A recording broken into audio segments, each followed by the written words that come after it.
왕이여, 왕이 한 큰 신상을 보셨나이다.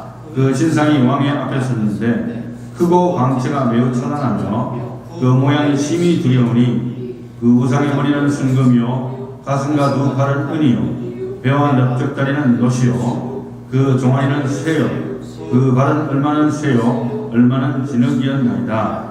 또 왕이 보신즉 손 대지 아니한 돌이 나와서 신상의 쇠와 진흙의 밟을 서서 부서뜨리매 그때의 쇠와 진흙과 놋과 은과 금이 다 부서져 여름 타장 마당에 그같이 되어 바람에 불려간 곳이 없었고 우상을 친 돌은 태산을 이루어 온 세계에 가득하니라. 아멘. 이스라엘이 원래 통일왕국으로 출발했지만 순식간에 또 나누게 됐어요. 분열왕국으로 발전하게 됐는데요. 마치 대한민국이 독립하자마자 남과 북이 갈려버리게 됐어요. 희한하게 좀 비슷한 면이 있어요. 그래서 지금 현재 우리나라도 굉장히 남과 북이 갈린 쪽으로 됐는데 이스라엘 역사 이 그림을 보시면 위에 보면 여로보암에서 호세아까지 19명의 왕이 있었고요. 그 다음에 나누고 난 다음에 이제 유다 나라는 남유다는 르호보암에서 시드기야까지 19명의 왕과 1명의 예왕이 있었다. 이렇게 기록이 되어 있습니다. 그리고 이제 역사적인 것을 조금 간단하게 짚고 넘어간다면 남유다가 있고 북이스라엘이 있는데 이제 오늘 본문 말씀과 연관된 부분들이 있다면 여호사밧이 4대고 남유다에 그 다음에 5대는 여호람입니다. 그런데 재밌는 것은 북이스라엘도 사실 같은 민족이잖아요. 그러니까 이 아합과 이세벨이라면 대표적으로 악한 왕과 왕비로 알려져 있지 않습니까? 물론 북이스라엘은 전통적으로 처음부터 마지막 19 왕이 전부 다 하나님 보시기에 다 악한 왕들만 기록되어 있습니다.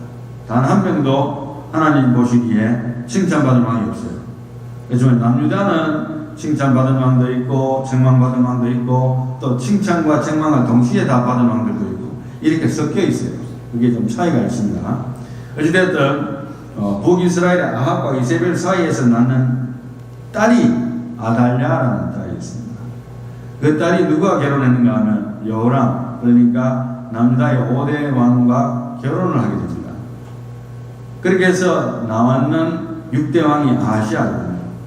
그런데 아시아가 이스라엘 갔다가 죽임을 당하니까 아달랴가 굉장히 배상하게도 전부 다 이 다윗 왕의 족보에 해당되는 사람들의 씨를 말리는 행사를 해서 다 죽여버립니다.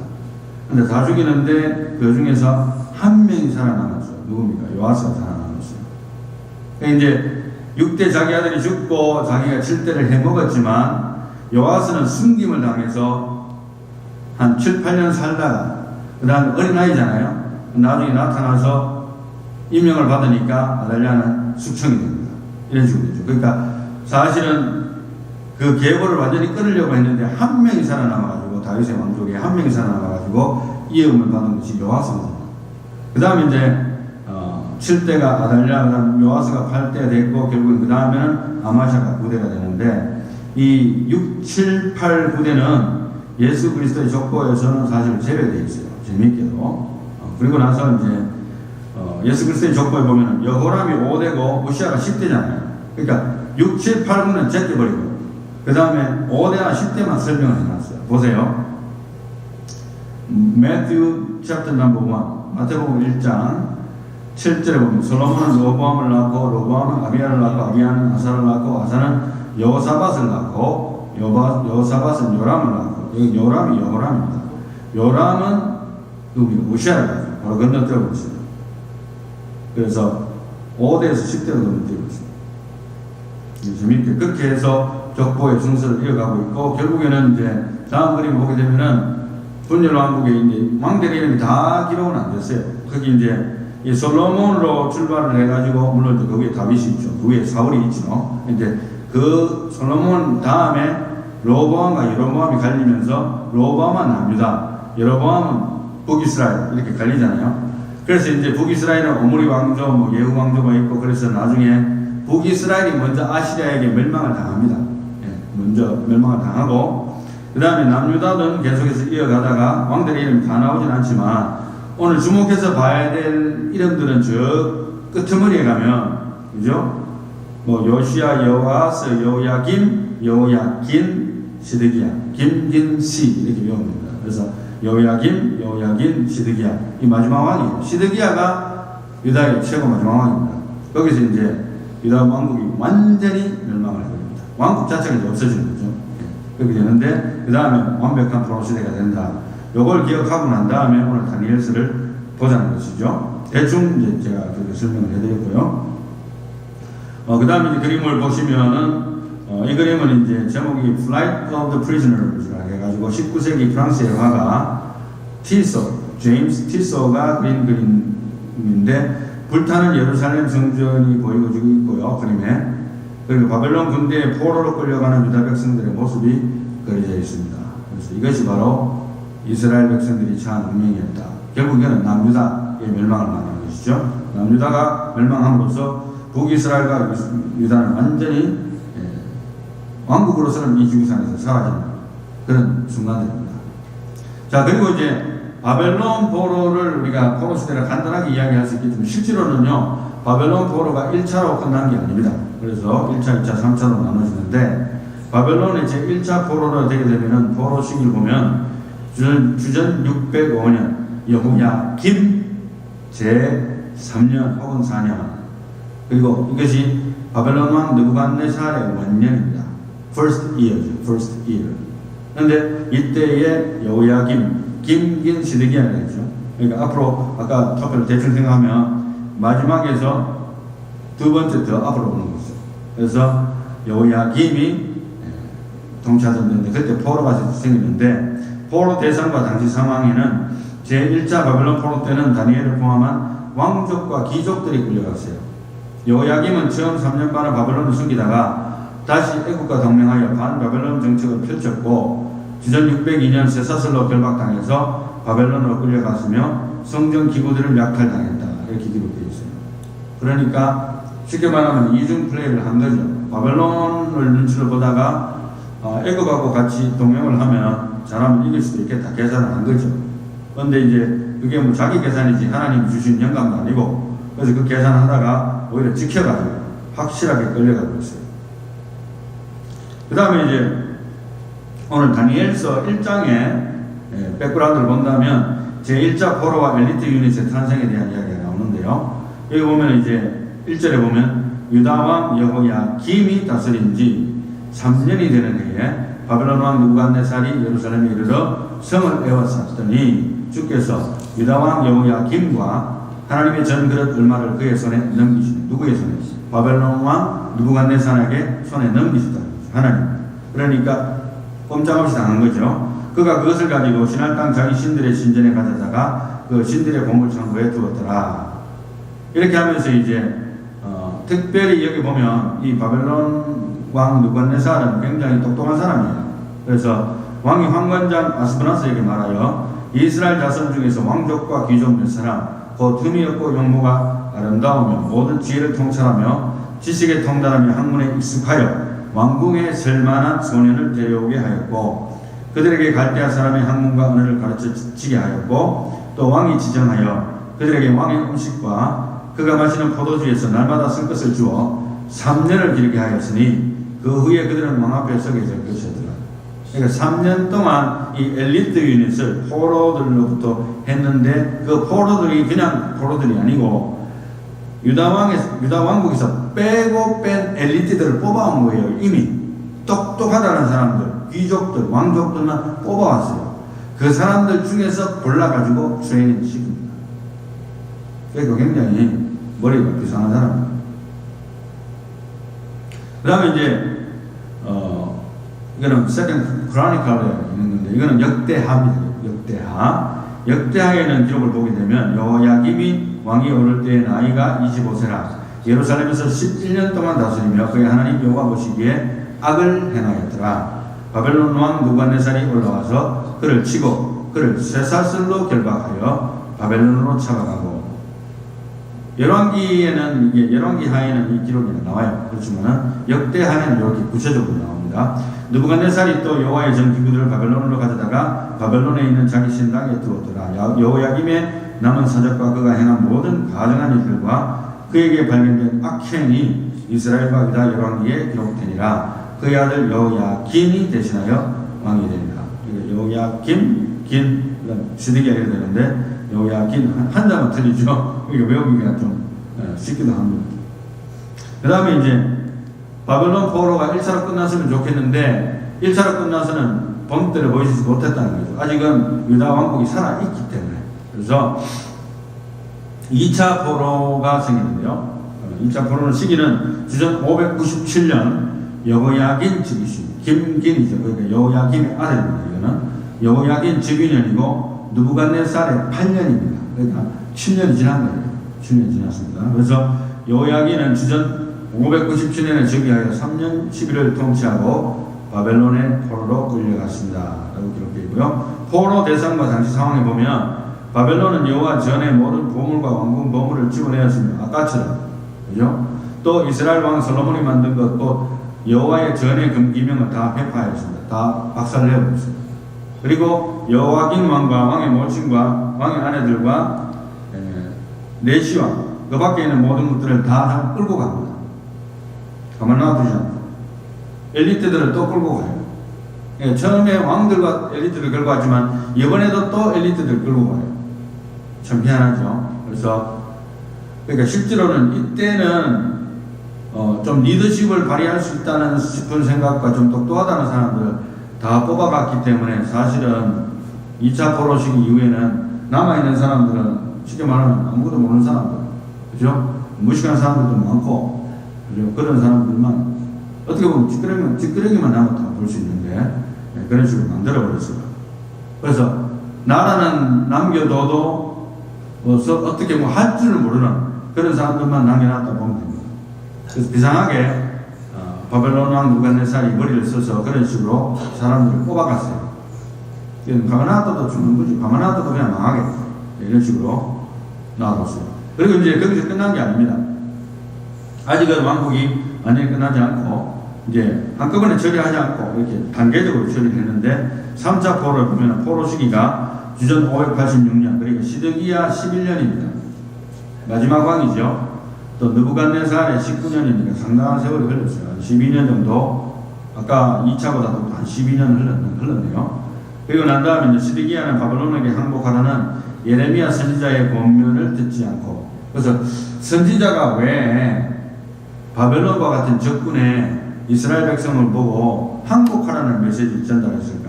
그건 하나님이 항복하라는 메시지를 선지자에게 줬기 때문이에요. 그래서 어떻게 보면 하나님이 항복하라고 하는 그 메시지를 줬는데도 항복 안 하고 만용을 부리고 나는 이 나라를 붙들고 끝까지 버티겠다. 이건 만용이잖아요. 이제 그렇게 된 거예요. 하나님이 보내신 선지자 중에서 proven track record를 가진 확실한 선지자는 예레미야 선지자입니다. 예레미야 선지자는 하나님의 말씀을 직접 받고 전달하는 사람으로 알려져 있고 왕이라든가 모든 백성들이 존경하는 인물인데도 불구하고 이 시드기야는 그 말을 듣지 않았어요.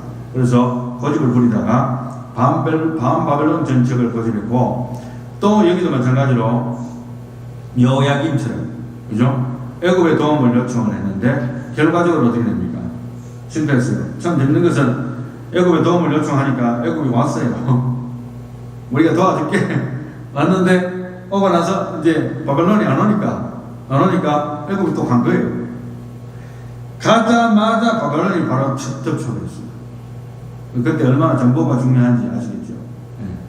그러니까 그때 당시는 정보가 좀 늦을 수 있는데 스파이를 심어놨는데 어떻게 된지 몰라도 애굽이 철수하자마자 바로 바벨론을 와서 쳐버렸어요. 그래 꼼짝없이 당한 겁니다. 그래서 주전 586년 시드기야 제11년 4월 9일에 예루살렘 성이 함락되고 말했습니다. 완전히 이제는 나라 자체가 없어진 거예요. 마태복음 1장에 보게 되면 재밌는 것은 11절에 바벨론으로 사로잡혀 갈 때에 요시야는 여고냐와 그의 형제들을 낳으니라. 바벨론으로 사로잡혀 간 후에 여고냐는 살디엘을 낳고 살디엘은 스룹바벨을 낳고, 그러니까 이 요시야 왕이 사실은 바벨론으로 사로잡혀 갈 때에 여고냐와 그의 형제를 낳고, 또 바벨론으로 사로잡혀 간 후에 여고냐는 살디엘을 낳고 살디엘은 스룹바벨을 낳고, 왜냐하면 이미 이때는 포로 시대가 됐기 때문에 거기서도 자손은 번식을 하는 거예요. 포로 전식에도 포로가 됐어도. 그 다음에 이제 17절에 넘어가서 보면 마태복음 1장 17절에 그런즉 모든 대수가 아브라함부터 다윗까지 14대요. 다윗부터 바벨론으로 사로잡혀 갈 때까지 14대요. 바벨론으로 사로잡혀 가는 후부터 그리스도까지 14대요. 14, 14, 14 이렇게 꽤 맞췄어요. 재밌게요. 그래서 아까 건너뛴 것도 있는 그 이유도 일단 맞추기 있는 것이라고 볼 수 있습니다. 그 이유는 여러 가지 의견이 있습니다만 그렇게 중요한 것은 아니고 건너뛰겠습니다. 본문의 배경을 보게 되면은 다니엘서 2장에 1절부터 봅니다. 느부갓네살이 다스린 지 2년이 되는 해에 느부갓네살이 꿈을 꾸고 그로 말미암아 마음이 번민하여 잠을 이루지 못한지라. 꿈은 꿨는데 잠이 안 오는 거예요. 너무 충격적인 꿈이었기 때문에. 그래서 이제 정객들과 이제 술사들을 다 불러가지고 꿈을 해석해라. 그리고 꿈을 해석할 뿐만 아니라 내가 꾼 꿈이 무엇인지 맞춰내라. 그러니까 그걸 어떻게 합니까? 이렇게 나오는 거예요. 그러니까 너네들이 만일 꿈을 맞추지도 못하고 해석도 못하면 내가 너희 가족들을 다 초토화시키고 그적더미 만들겠다. 다 죽이겠다. 자자손손까지 다 죽이겠다. 완전히 초토화시키겠다고 왕이 명령을 내렸는데 아무도 그렇게 할 수 있는 자가 없는 거예요. 10절 건너여다 보면 이제 여러 가지 이야기가 나오고 13절에 왕의 명령이 내림에 지휘자들은 죽게 되었고 다니엘과 그의 친구들도 죽이려고 찾았다라 기록되어 있습니다. 그러니까 다 죽이겠다는 거예요. 다니엘과 그 친구들도 엘리트 유닛에 포함되어 있기 때문에 상당한 위치에서 왕의 보호자를 하는 위치에서 일을 할 수 있는 분들인데 이제 니네들도 답을 못 주면 다 죽는다. 완전히 통틀어서 이제 도매급으로 다 넘어가는 거예요. 그래서 다니엘과 그의 친구들도 죽이려고 찾았다라고 기록이 되어 있고, 그리고 이제 그림을 이제 한번 봅시다. 그럼 신상 그 꿈의 내용이 나왔는데 결국에는 다니엘이 기도해서 친구들이 요청하고 기도해가지고 그 꿈을 알아냅니다.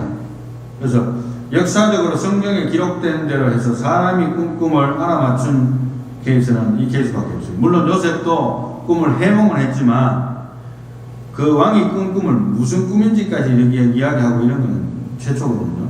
그래서 이 굉장한 일이에요, 사실은. 그래서 다니엘에게는 하나님께서 그걸 보여주셨습니다. 그래서 그 신상을 보면은 머리는 금이고 가슴은 은이고 이제 허리 부분에는 브론즈고 그다음에 밑에는 아인, 쇠. 그리고 쇠 밑에 다리 밑에는 발은 그러니까 쇠와 클레이 그러니까 진흙이 섞여 있는 거예요. 그 모습을 보게 되고 이것을 일반적으로는 이제 바벨론 제국, 메데 바사 제국, 헬라 제국, 로마 제국을 해석하고 쇠와 진흙은 마지막 때가 아닌가 그렇게 해석을 합니다.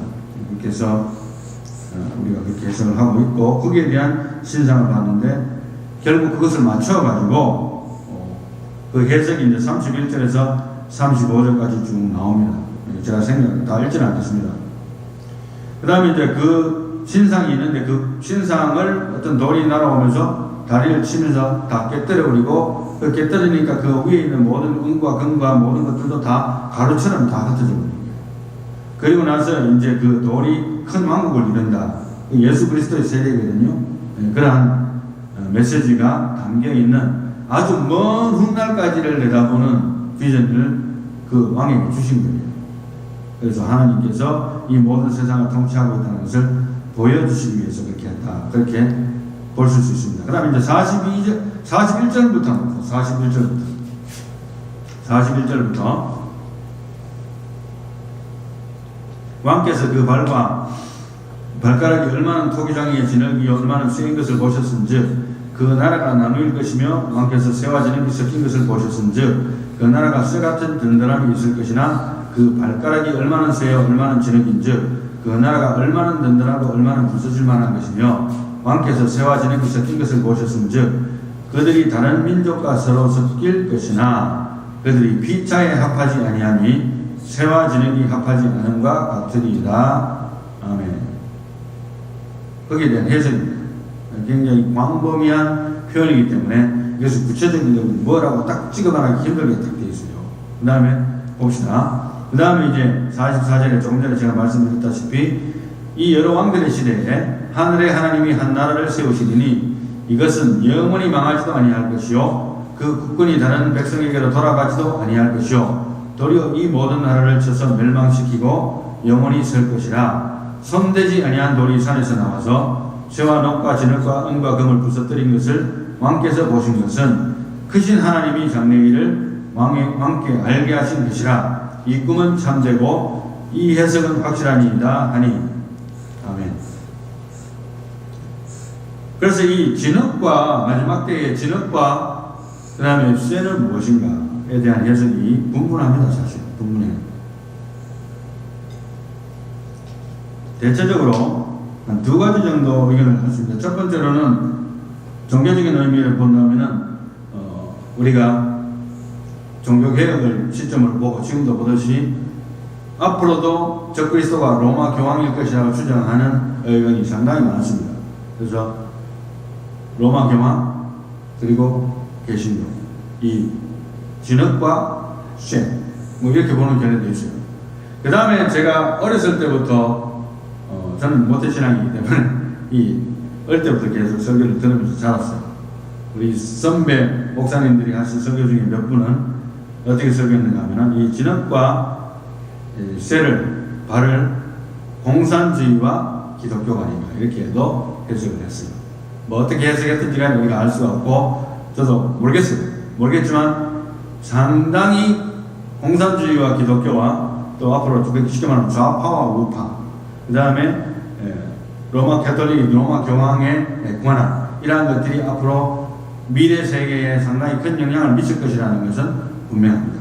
그래서 그런 관점에서 본다면 오늘은 특별히 이제 제가 한 가지 슬라이드를 갖고 온 것은 다음 슬라이드 보면 미국 아이오와 주립대 이종영 교수가 사랑침례교회에서 강의하는 내용의 한 슬라이드만 제가 가져왔는데요. 앞으로 제가 좌파와 우파에 대해서 기본적으로 살짝 제가 언급을 좀 할 수 있으면 좋겠다는 생각이 들었어요.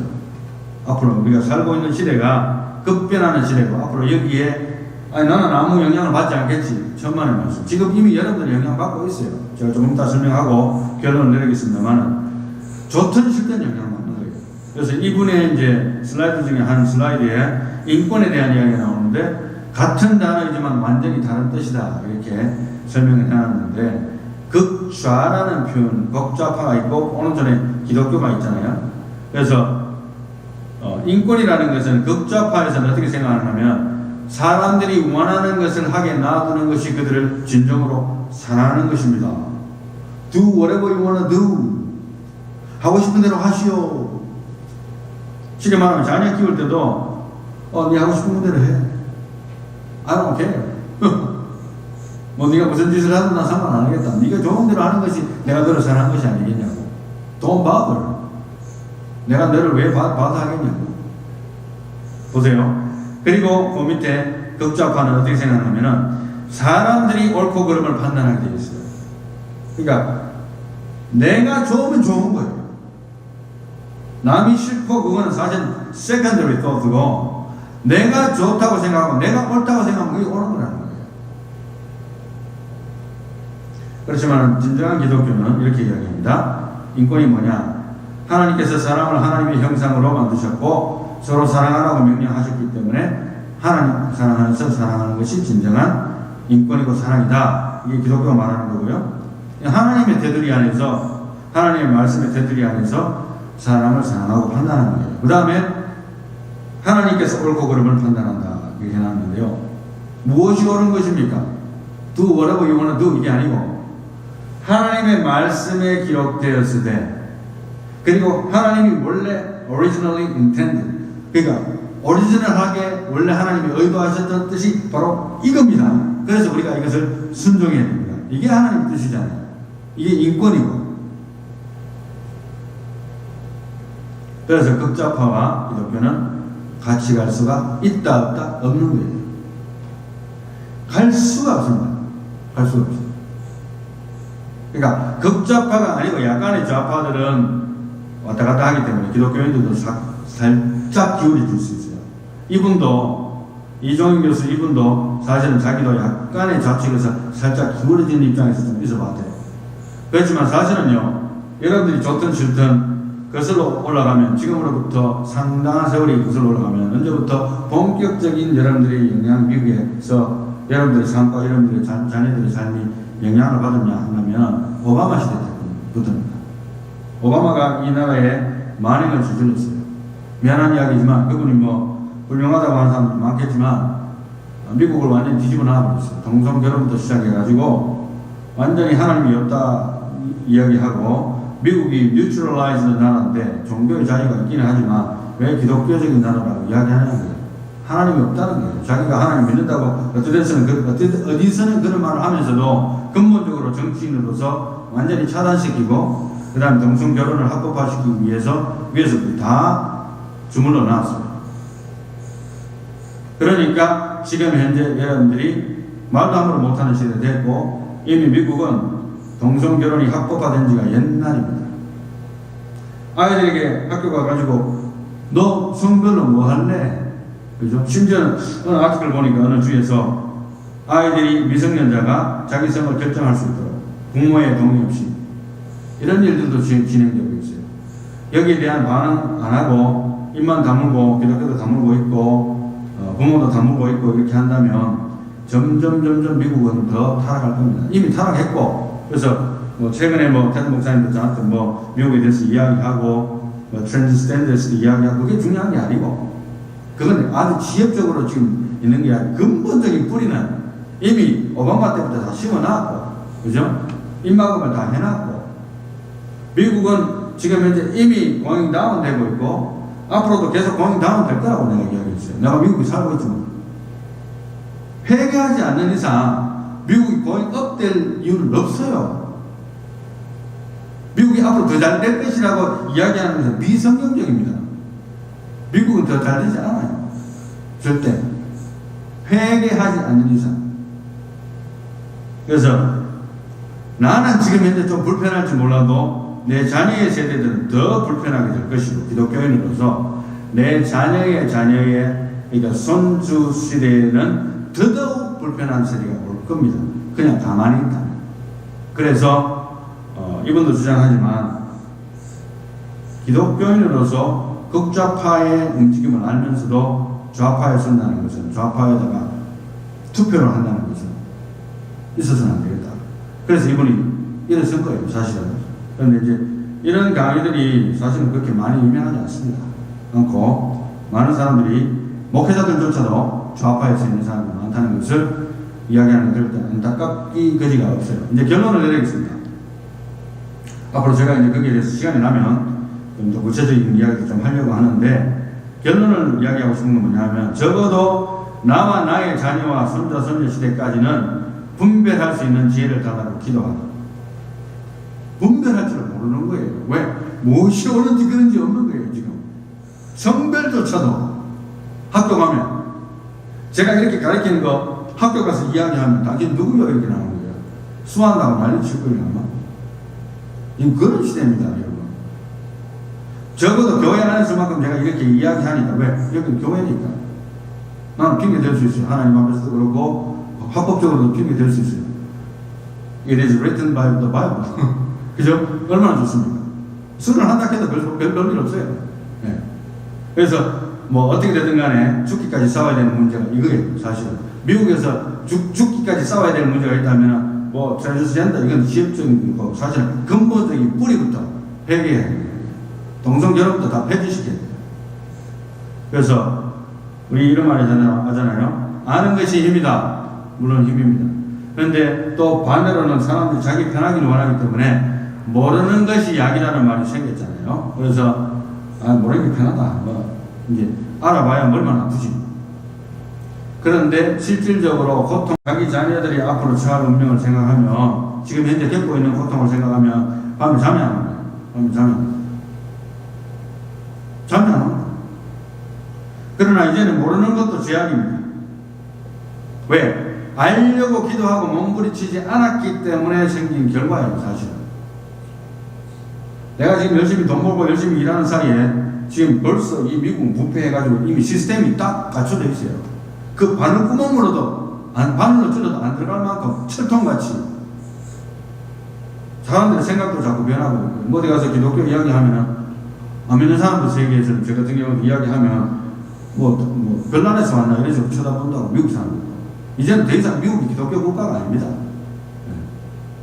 믿는 사람들 세계에서만 예스, 가 이렇게 하지, 안 믿는 사람들 세계에서 이야기하면 당신 뭐냐고. 정치 이야기하나 종교 이야기 하지 마라. 심지어는 그렇게 이야기하잖아요. 그래서 이제는 모르는 것도 죄악이고 알려고 하기도 하고 몸부림치지 않기 때문에 왔던 저와 여러분들의 그 결론은 이제 종식돼야 된다는 거예요. 그래서 우리가 정신 좀 차리고 깨어서 기도할 때가 됐습니다. 그래서 다니엘이 왕께 요청한 것은 단 한 가지입니다. 오늘 왕이시여, 가만히 좀 급하게 사람 죽이려 하지 말고 그 담당자한테 이야기했어요. 왕한테 나한테 보이라. 왕께 이야기하기를 내한테 시간을 주시면 내가 기도해서 하나님으로부터 메시지를 받아서 알려주겠습니다. 그 꿈이 무엇인지 가만히 좀 계세요. 쉽게 말하면 그 말입니다. 그래서 당당하게 그렇게 요청을 했고 기도하는 가운데 하나님이 계시를 해주셔가지고 많은 사람들이 살았어요. 다니엘과 그 친구들만 산 것이 아니고 거기에 수많은 술객들도 같이 더불어 사는 거예요. 사실은 다니엘한테 진짜 절 10번 해야 될 거예요. 그 사람들. 예, 그렇게 됐는데 우리에게 놓여진 이 상황을 볼 때는 사실은 겉으로 볼 때는 상당히 미국이 멀쩡하지만 미국에 굉장히 정신병자들 많고 그 다음에 굉장히 무서운 범죄들도 많이 일어나고 그리고 많은 재앙들도 많이 일어나고 이 전 세계적이지만 미국도 그것을 감당하지 못하는 일들도 많이 일어나는 이유는 회개하지 않기 때문입니다. 할렐루야. 우리가 외치는 자의 소리가 되어서 나 자신부터 이제는 이것을 알아야 되겠다. 적어도 나와 나의 자녀와 손자 손녀 시대까지는 분별할 수 있는 지혜를 주시옵소서. 기도하는 저와 여러분들이 다 되시기를 예수님 이름으로 축원합니다.